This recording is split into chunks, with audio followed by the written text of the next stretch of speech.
लेकिन मैं तो ये पहले से कहता आया हूं कि चुनाव इनके लिए वैसे भी जिहाद है। इतना ही फर्क है कि इस बार इस जिहादन ने खुलेआम ऐलान जंग कर दिया। नहीं तो हर मस्जिद में चुनाव के दरमियान होने वाला खुतबा यही तो कहता है, ओबीसी के भाषण हो या फिर मौलाना के खुतबा हो या मुफ्ती के फतवे हो, वो भी तो पहले से वोट जिहाद ही करते आए हैं। फिर वो विभाजन के लिए हिंदुस्तान का वोट जिहाद किया हो, जिसमें दलितों को आमिष दिखाकर कैसे उनको बरगला लिया गया, पाकिस्तान लिया और वहां से फिर उनको भगा दिया या उनको धर्मांतरित किया गया।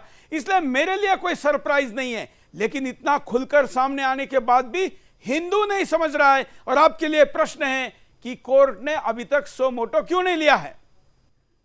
जी एक चीज और मैं इसमें ऐड करना चाह रहा हूँ। बेसिकली मैं कहना चाहता हूँ जिस तरह से अरब कंट्री से फ्लाइट भर भर के आ रही हैं, हाँ, इस पर भी हिंदू समाज को चिंतन करना पड़ेगा। और ये जो लगातार जो जिहाद तो कर रहे हैं, जो ये तो एक्सपोज जिहाद है, हिडन जिहाद कितना है वो देखने वाली बात है। इसलिए मैंने ऐलान जिहाद कहा।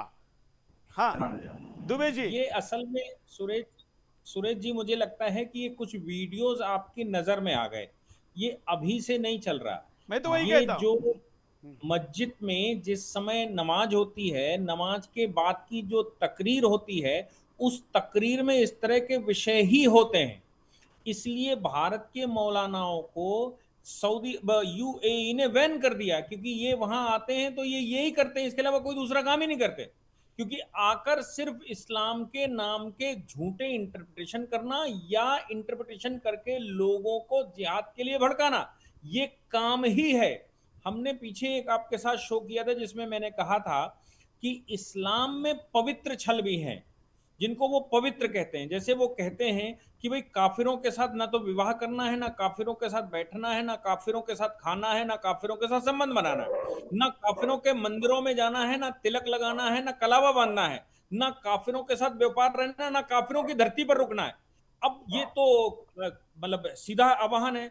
लेकिन वो कहता है अगर इनसे मिलने से, बोलने से, बैठने से, मित्रता करने से, विवाह करने से, मंदिर में जाने से, पैर छूने से, कलावा बांधने से या फिर वो तिलक लगाने से इस्लाम बढ़ाना उद्देश्य हो, तो ऐसे सभी छल पवित्र हैं, ऐसे कोई भी झूठ पवित्र है।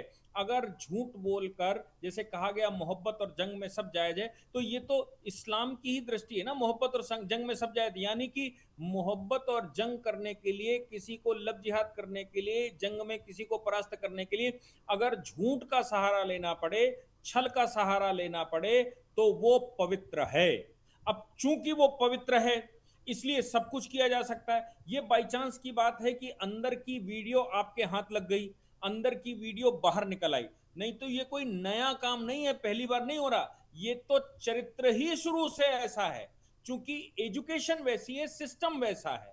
इसलिए वो आप पढ़ा लिखा, जो प्रधानमंत्री जी कह रहे हैं ना, या कह रहे हैं पढ़े लिखे, भैया पढ़ा लिखा ज्यादा खतरनाक है। एएमयू ने ही आपका पाकिस्तान बनाया है, जामिया इमिलिया ही आज भी उसमें एक्टिव है। और आप, एएमयू भारत में बहुत छोटा है, एएमयू एलुमनाई की सिंध में जो कॉलोनी बनी हुई है और अमेरिका में जो हेडक्वार्टर बना हुआ है, आपको आश्चर्य होगा कि यहां से पढ़ने के बाद वहां जाकर वो वहां जाकर स्ट्रेटजी बनाते हैं कि भारत को कैसे दारुल इस्लाम बनाना है। यहां पढ़ाने के बाद अरेबियन कंट्रीज में जो सेक्रेटरी वगैरह होते हैं, वो यहाँ पढ़ने के बाद उनको बरगलाते हैं, कैसे इकट्ठे हो गए हिंदुस्तान को जीतने के लिए, जो हिंदुस्तान से ठंडी ठंडी हवाएं आएंगी और उसको कवर करना है। इसीलिए जब नूपुर शर्मा यहाँ स्टेटमेंट देती हैं, तो भारत से पढ़े हुए लोग जो अरेबियन कंट्रीज में सेक्रेटरी बने, वो इंटरप्रिटेशन करके बताते हैं और बताते हैं कि देखो भारत में क्या चल रहा था, तो वहां से रिएक्शन आते हैं। ये एक बहुत बड़ा तंत्र जो भारत से चलता है, ऐसा नहीं है वो कहीं विदेश से चलता है, भारत से चलता है। इसलिए ज्यादातर इस्लामिक कंट्रियों को भारत के मुल्ला मौलवी स्कॉलर्स को बैन तक करना पड़ा, क्योंकि उनको मालूम है कि ये क्या करने जा रहे हैं, ये सब गड़बड़ करने वाले हैं और ये स्ट्रेटजी बनाने वाले लोग हैं।